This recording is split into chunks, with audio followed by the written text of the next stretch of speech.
Hello and welcome to another Division video. In this video I will give you a Dark Zone guide, insights from my side as a PvE player. If you enter the DC mainly for PvE as a solo player, I will share with you, as I said, my insight for this one. And yes, I know I did already a guide about this, but I got the feedback from you that it was just too long, 1 hour 10. Yeah, it was definitely longer than I expected to be. So, and I got the feedback too that the sound quality sometimes of my videos are not that good. And yes, I do care about your feedback. I do try to change things, and as you see, I try now to do a shorter version about this guide, and I bought it in the meantime a new headset, a better one, I hope so at least. I appreciate of course your feedback too, if it's better or not, if the length is better for you this time and the more structured way you prefer this much more, then just let me know. I really do appreciate it, and of course all the thumbs up for these videos too. If there is something in it for you, you can use and it was helpful. So let's get right into it, and as I said, more structured. Yeah, in the background you will see some footage gameplay I did from my previous run, where I was testing a new build based on damage to elites and farmed a little bit in the DC. But yeah, let's go to this topic. We are here. I do have 5 points I will share with you. And the first one is about builds, skills, talents and weapons. The second one about orientation and having a plan in the DC. Third point about farming. Fourth one is fighting against NPCs and not especially, and two of course against rogues. And the last point, the really important one too, I think, is extraction. So let's start with builds, skills, talents and weapons. Yeah, probably some of you may be disappointed, some may not, but I don't recommend you to use a special build for the Dark Zone, especially if you go in there as a solo, mainly PvE player, because there are many viable options in my opinion. So the most important thing from my point of view is use the gear set you are most comfortable with and you have the most practice. So this is the most important thing in my opinion. And yes, if you have to handle some rogues, especially if there are more than one, then it could be really difficult. If you run a conventional skill build with Seeker Mines and the usual turret, the pulse turret, this could be really not that easy. And the best ones, if you will engage to rogues as well, in my opinion, are still the high-end exotic build combined with some classified gear pieces and a combination of predators and Banshee with a ninja backpack. And of course D3 set, if you're used to the D3 set, this can be really strong too, but you have to play a little bit a different playstyle compared to the other builds. Weapons is almost the same, so use the one you're comfortable with. You have a good aim, so you get used to a weapon pretty fast, I think, but yeah, you have to use them more than once, and that's my suggestion there. If you like to use an AK-47 like I do for PvE, then use the AK-47. If you like to use a SMG, then use an SMG, especially of course with the D3 set.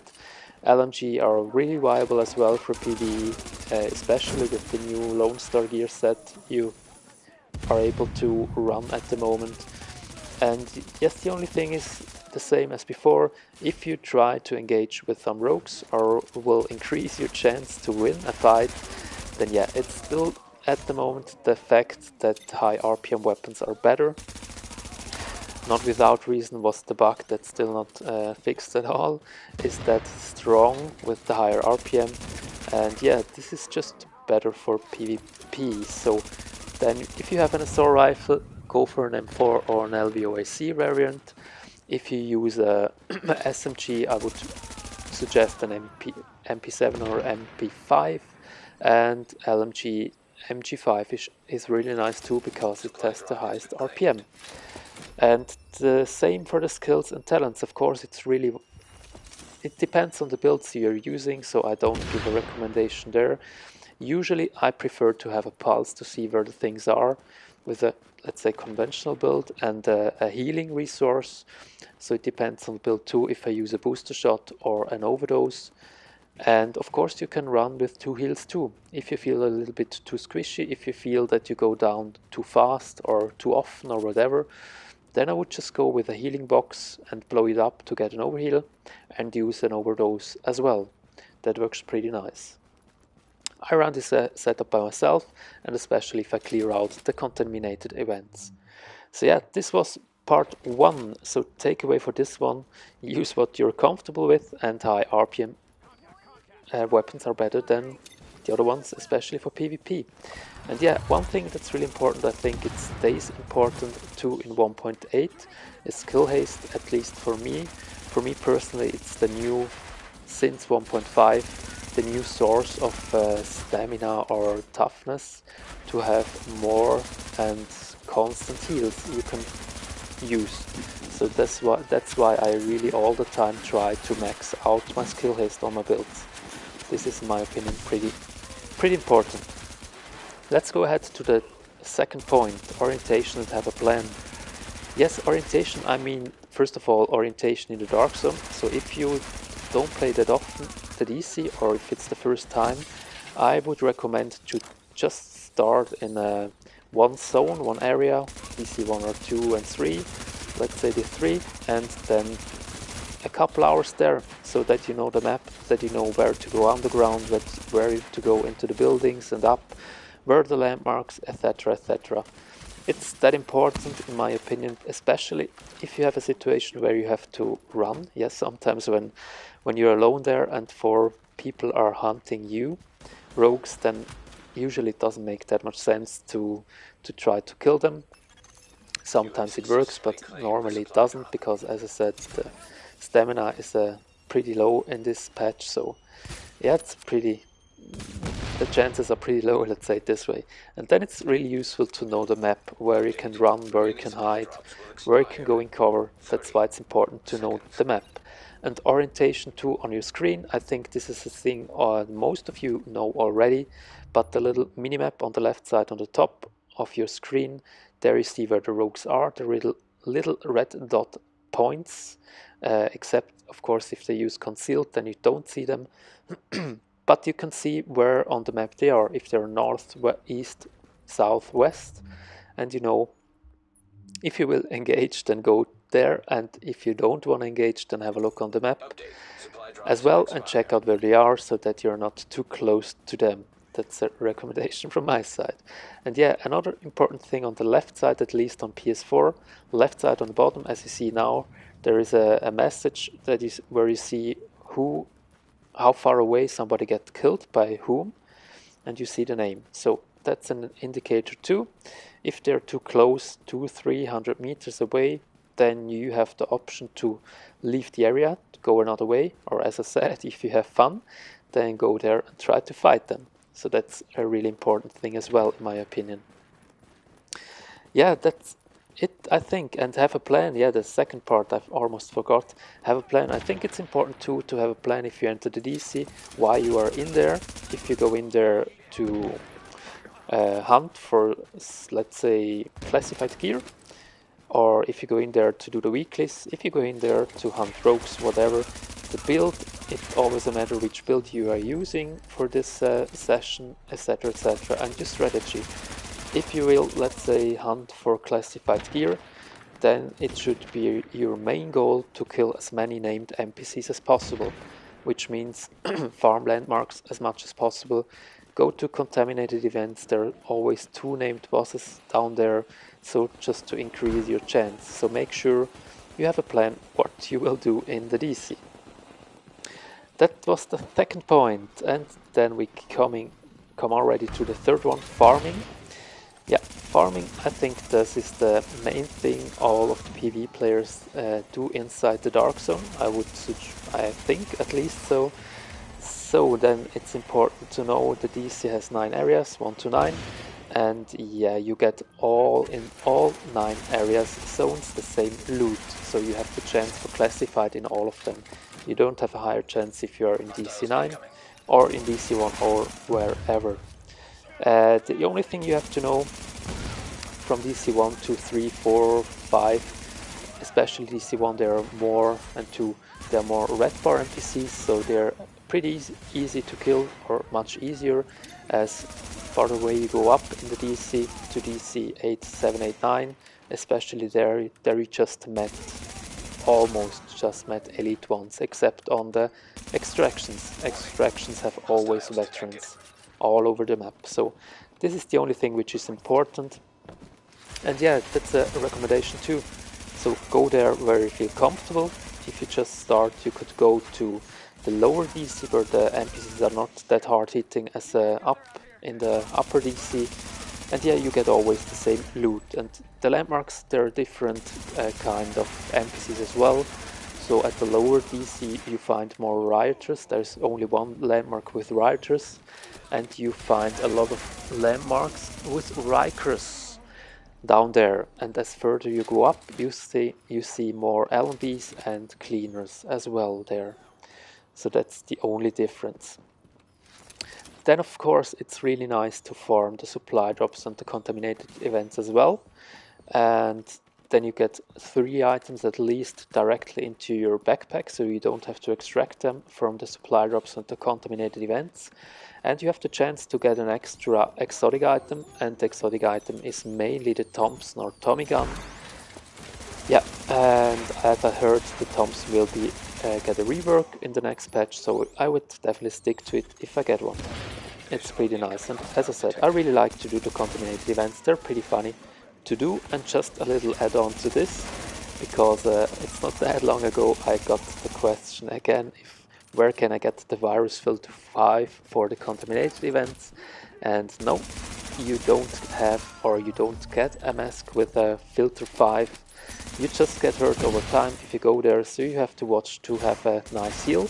And that's why I usually always go there with an immunizer box and an overdose, if I clear them out by myself. It works pretty well. And yeah, if you clear out the landmark, all of them, first of all, if they're up, you see it on the map, they're purple, the purple hand, and if you clear them, they're white. And if you clear them, then you get an extra item as well directly into your stash, so you don't have to extract it. So if you're afraid that you can bring your shit out of the DC, then it's not that problem at all. Just go for supply drops, content events, and you get some loot as well there. You don't have to extract. And another thing which farming belongs is the caches you find in there. You find 2 types of caches. One, they're closed, you need a key to open them. And yes, you get keys for hunting rogues and killing other agents. And you get keys for killing NPCs and bosses. There you have the chance to get a Dark Zone key. And you can buy. There is a consumable cache you can buy at every Dark Zone vendor. And in this consumable caches there are keys as well, so that you're able to open the closed sealed caches. And from this cache you always get 3 items out of it. You have to extract this. And the other cache, there you get, that's a little bit tricky right now, because you get another cache out of a cache when you open them. And this one are really nice to have, because if you extract them and you open them at the checkpoint, then you get a lot of DC funds. So the same is when you clear out contaminated events, the boss drop is, I think 2/3 of them is a Dark Zone cache. So it's a really nice way to get pretty fast, pretty much Dark Zone cache, Dark Zone funds. Yes, I think that's all I can tell you, or the main thing to tell you about farming. As I said here too, the same as in the other points, just farm there where you feel comfortable, and make sure you have a plan that you can focus all your resources on the thing you want to go for. 4th topic, fighting and rogues. Yes, fighting and rogues is not exactly the same, but not that much of a different at all. So if you have to engage in a fight, and yeah, this happens sometimes, it is the Dark Zone, it's not the Light Zone, then it's always important. One thing I sometimes forgot by myself: make sure that your weapon is always reloaded. It's so annoying when you try to shoot somebody, if it's an rogue or a NPC, and you just have a couple bullets left in your magazine, and the first thing you have to do is go in cover, reload, and go back into the fight. It's just annoying, and it can be dangerous, of course, too. So make sure you have reloaded your weapon all the time, and I would suggest start always with an overheal in a fight, so you do have an advantage and the cooldowns already start. Then if you start just in a fight and don't use your heal at the beginning, yeah, when you use it you have the cooldown and you have to wait longer. That's why I just prefer to use the overdose before I enter the fight. It doesn't matter if it's an NPC or an agent. That's why I say it's not that much of a difference. And yes, what's important too, use covers, so don't fight in the open area if possible. Always look for a cover you can go behind, and yeah, you should go behind to reload. You should go behind if there are too many rushes you at the same time. So try to separate one of them, and same again. It's not a matter if there are NPCs or rogues, just try to kill one at a time. As I usually say, just a dead NPC rogue is a good NPC rogue.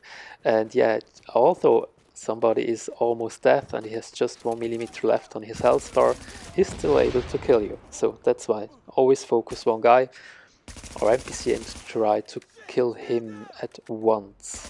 That's really important as well. And try not to stand still.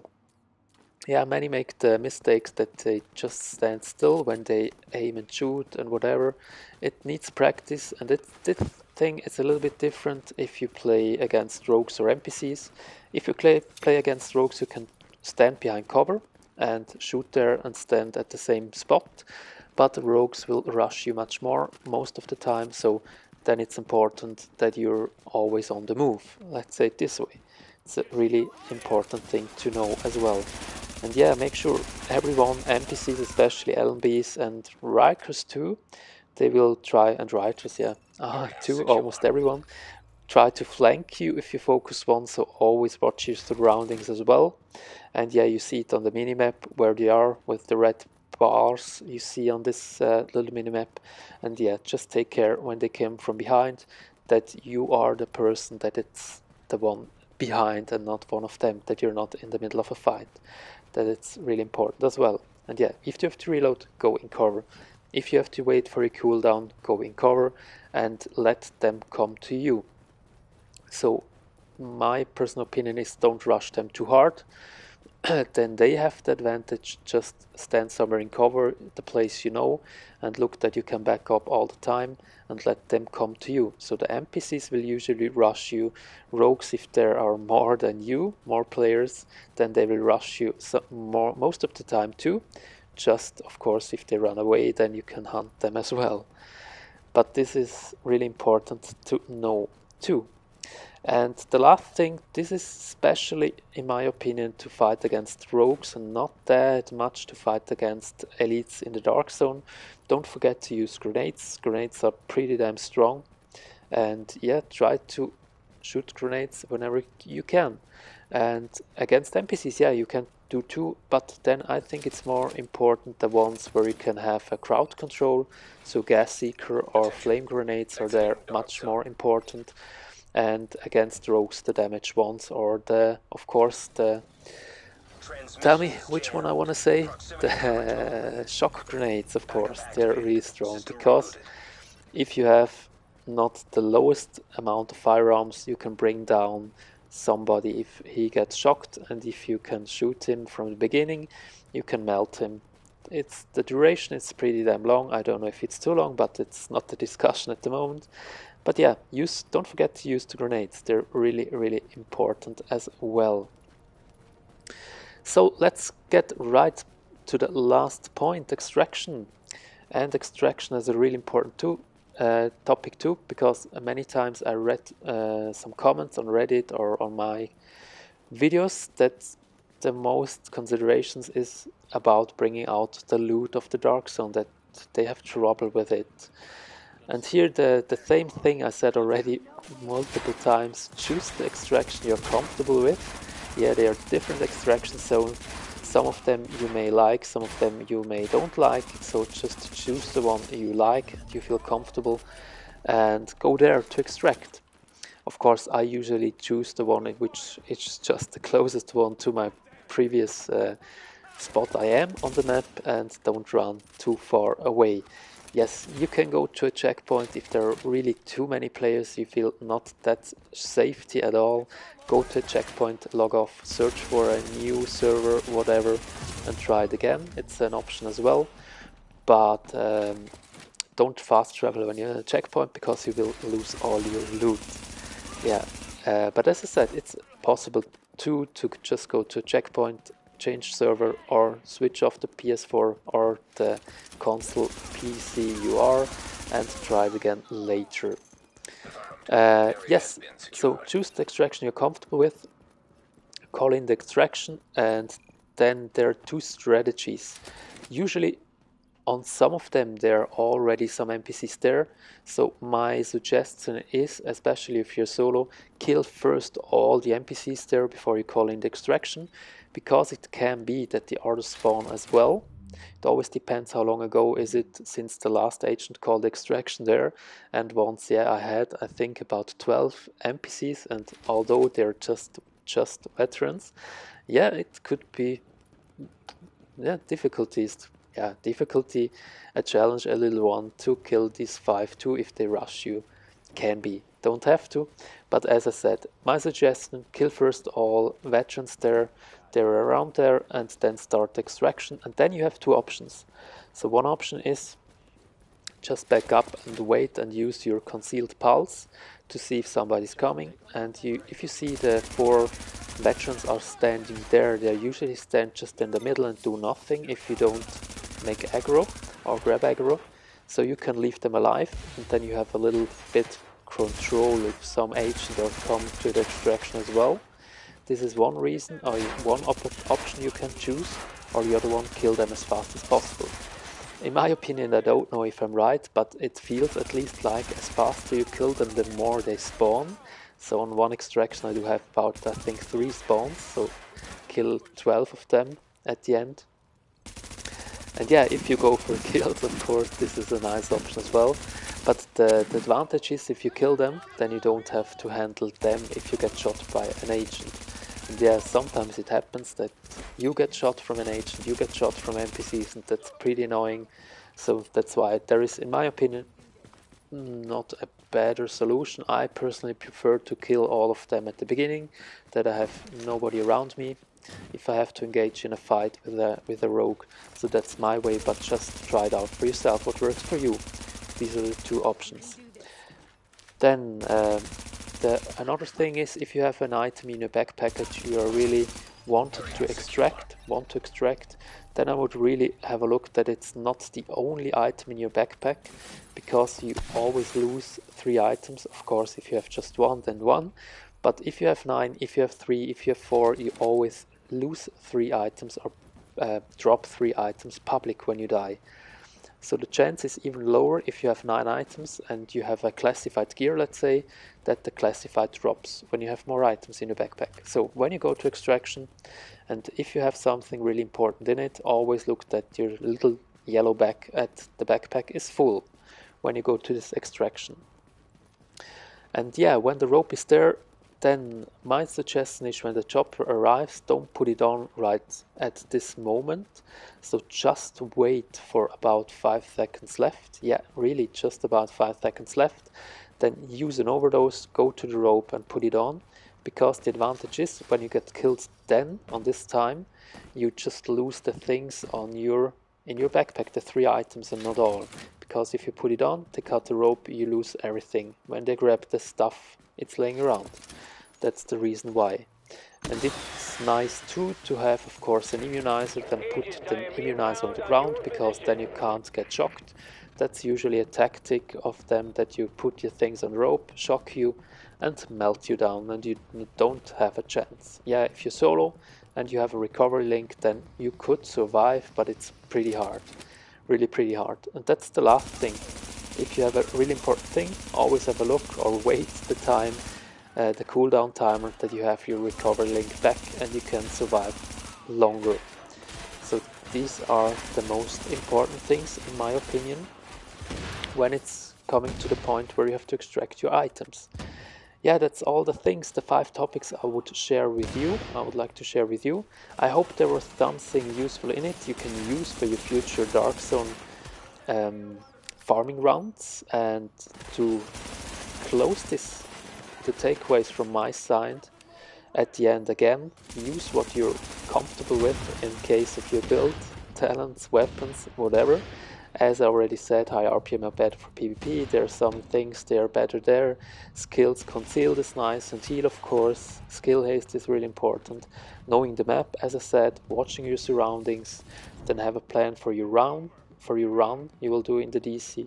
Farm the landmarks you're comfortable with and you feel comfortable with red bar purples, then choose this area and do contaminated events. They're really fun to do in my opinion.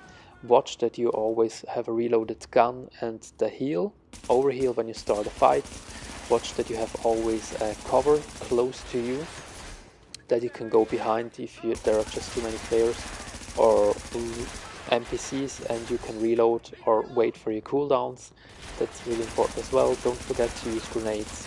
If it comes to extraction, have as much items as possible in your backpack, in your aerial stash.